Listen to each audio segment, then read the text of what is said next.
sa simula pa lang, ma'am, nagsabi na talaga ako na the hearings in the House of Representatives are politically motivated.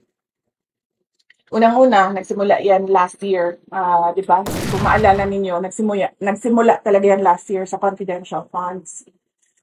May meeting na nangyari with the Makabayan Block, and hindi naman tinago yon, pinost naman sa social media, Makabayan Block and Speaker Martin Romualdez. Then they started attacking the budget of the Office of the Vice President. When in fact, pag-submit ng budget na yan, pag-submit ng depart ng office ng budget, nasa NEP na yan siya. Ibig sabihin, pag nasa NEP siya, in-approve na siya ng President because that NEP is the submission of the President to Congress of his proposed budget. So, pagkatapos ng meeting nila, nag-hearing na sila noong budget and lumabas, nang nag-hearing sila ng budget ng Commission on Audit, lumabas ang AOM, Audit Observation Memorandum ng COA. In a span of 4 days, lumabas yung kasunod na AOM.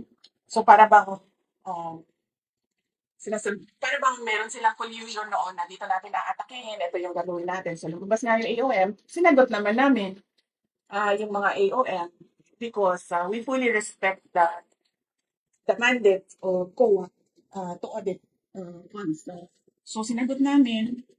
Tapos, ang sumunod nun ay nasagot namin. Nagkaroon kami ng notice of suspension. Doon sa notice of suspension, sinagot din namin sa COA. And then nagkaroon kami ng portion ng notice of disallowance. Now ngayon, pagdating sa notice of disallowance, meron kami 6 months to appeal. So, ibig sabihin doon, hindi pa tapos yung audit. Tapos, noong budget hearing na for calendar year 2025, nakita ninyo, ako na lang yung mag-isa na pumunta doon. Kasi sinabihan na ako ng mga kaibigan ko sa loob ng House of Representatives na walang budget hearing na mangyayari.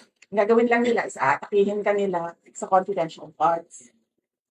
So, ang ginawa namin, binitawan namin yung budget namin. Sinabi namin sa Congress, since you have the power of the purse, then you can do whatever you want with the budget. Kung gusto niyo bawasan, go ahead. Kung gusto niyo dagdagan, go ahead. Bahala kayo. Anyway, makakatrabaho pa naman kami. Kung ano yung maiwan, yun yung gagamitin namin para magtrabaho. So, yun. So, they started attacking me in the budget hearing. Hindi nila magawa kasi na binitawan na namin yung budget. Sinabi namin sa engineer. Ang ginawa nila, what they cannot do in the budget hearing, they created a privileged speech ko noon, questioning yung mga ginagawa na projects ng Office of the Vice President, and then they referred it to the committee. And then the committee did the hearings doon sa privilege speech ni Congressman Valeriano, was it? So, ngayon, pagdating naman doon, kung makikita mo, wala namang nakamention na confidential funds sa privilege speech ni Valeriano, pero lahat ng tanong nila doon sa hearing nila ay patungkol sa confidential funds. So, noong una, pumunta ako doon, sinabi ko sa kanila na ang ginagawa ninyo ay fault finding. Naghahanap kayo ng mali kasi wala kayong makita, naghahanap kayo ng mali para makapaggawa kayo ng impeachment. Sinasabi nila, oh, siya lang naman nagsasabi ng impeachment, hindi mo kami nagsasabi. Hindi. As early as November last year, nag-announce na si Franz Castro, nagsabi na siya na we are talking about impeachment. Ang problema sa kanila kasi wala talaga silang evidence of wrongdoing. That is why pinipilit talaga nila na maghanap ng katiwalian, kumbaga, dyan sa mga hearings nila na hanggang ngayon, hindi pa rin nila nakukuha. Sinisira lang nila ng sinisira yung institution, yung integrity ng dignity ng institution ng Office of the Vice President, and of course, yung mga pangalan ng mga ordinary employees. Doon masakit ang loob ko kasi mga ordinary employees lang ito sila. I mean, sa akin, wala namang problema na sirain niyo ang pangalan ko. Kasi nung pumasok ako sa politika, expected naman na talaga yun na, di ba? Sa politika, siraan talaga yon. Sisirain mo ang kalaban mo para magmukha kang malinis, magmukha kang mabait. Ganun ang usual na strategy ng mga politicians. So, walang problema sa akin. Ang problema ko, at yun yung kinakasama talaga ng loob ko, ay nadadama yung mga tao na wala namang ginawa, kundi nagtrabaho lang doon sa Office of the Vice President. So, yes, it's politically motivated, ma'am. Kasi, um,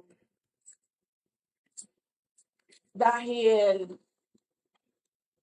hindi ko alam kung anong kinagalit ni Lisa Marcos sa akin. Ang sabi niya, yung tumawad daw ako sa pagsabi ni PRD na yung president. Yun naman yung sinabi niya na kinagalit niya sa akin. So, um, wala na tayong magawa niyan. That's her personal take and personal feelings. And then si Martin, alam ko si Martin, he really wants to run for president. And then if we cannot make it to a popular vote, he'll just do the charter change and run as prime minister. Thanks.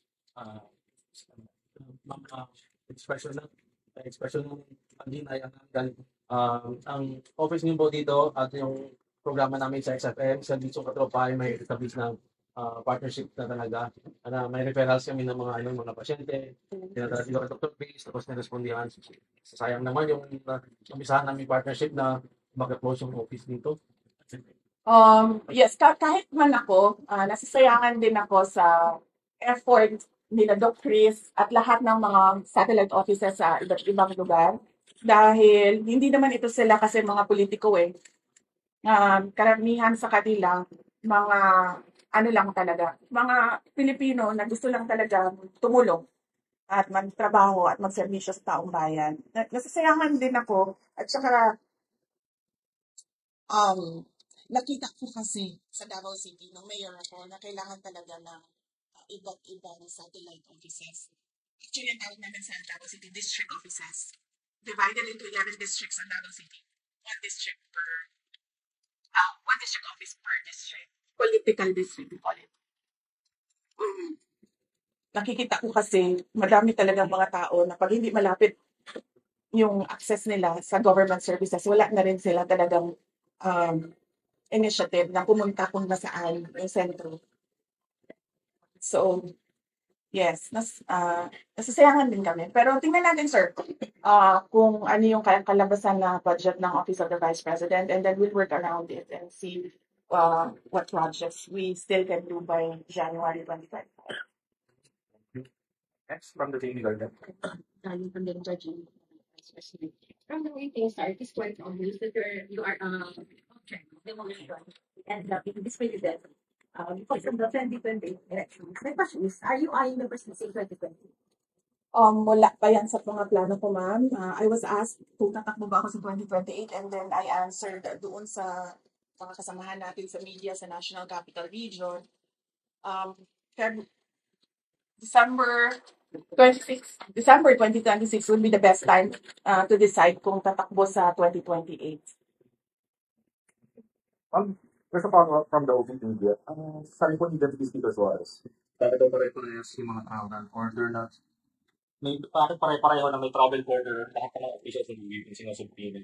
Mandali lang tayo hearing. Ang decision na tayo pero That is not true. In-explain ko na kanina, no? Walang mali siya yan. Meron kaming OVP anniversary sa November, 89th anniversary sa November 15. Lahat kami, tulad kami ni JC, nandito kami ngayon to discuss OVP anniversary for Panay and Negros Island. So, merong isa pumunta ng Cebu at merong isa his trip was not for a anniversary. Ang trip niya is to Caraga, preparing for possible typhoon sa December. Kasi usually Mindanao, December yung bagyo sa Mindanao. Experience namin doon. Even nung mayor ako, nakadalawang bagyo ako. December lagi ang Mindanao na bagyo. And then, the other two, Yes, Thanksgiving ang kanila, yung isa Bukidnon ng area. So, kahit ako man, wala din ako sa central office for after November 16 kasi tuloy-tuloy na yung mga Thanksgiving activities ng iba't ibang satellite offices. Busy ang Office of the Vice President ngayon kasi uh, from our 89th anniversary, November 15, meron na kaming year-end celebration on November 29. So, pinasok namin lahat ng schedule between November 15 and November 29. And then, ang maiwan na lang for December are the Christmas gift giving doon sa Luzon sa NCR. Yeah. Madam Vice President, your father was talking to us said na was asking you to get out politics. So it's your Yes, ma'am. Oo.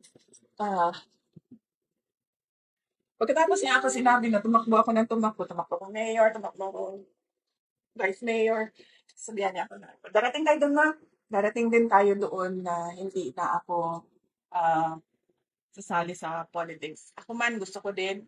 Ang problema ko is that I need to answer to 32.2 million Filipinos na who gave their trust and confidence for me to become the vice president of everyone, hindi lang 32.2 million. Darating din tayo doon na mag, ah, hindi na ako sasali sa politika. But buhay kasi natin, hindi natin alam kung anong mangyayari bukas. We can only plan, but it's always God's purpose that shall prevail. So, plano lang tayo ng plano mo, pero magtiwala din tayo sa Diyos. Follow-up kayo, sir. Ma'am, yung speaking of former President Duterte, yung reaction po ninyo or yung your take po ninyo na nag-review sa part-attend na hearing na pinatawag sa kanya. Sa point ko, Well, that is his prerogative. Hindi ko alam kung bakit hindi siya umattend sa invitation ng hearing ng PubCom. But kung ano yung desisyon niya, tulad ng sinabi ko kanina, kung ano yung desisyon ng mga OV personnel, yun, doon lang din ako sa suporta. Mahirap kasi sabihan ng tao, umattend ka or huwag ka umattend. Kasi siya yung uupo doon siya yung sasagot doon. Hindi naman ako, hindi naman ibang tao. So, kung ano yung desisyon nila, suportahan ko lang. Pero last na lang po ma'am sa question kanina na wala pa kayong invitation come November 15. So ma'am, given na may invitation, mag-attend po kayo. Sa Quadcom, hindi na siguro. Hindi, ito ba yung Save the Queen?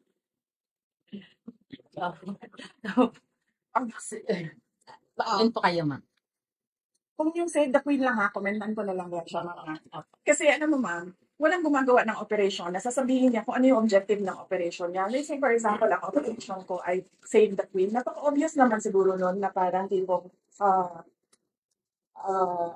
ang aming operation ay to make sure that she becomes president and ang pangalan ng operation namin ay Save the Queen. Parang walang tanga na operator na ipapangalan mo sa operation mo ay kung ano yung objective mo.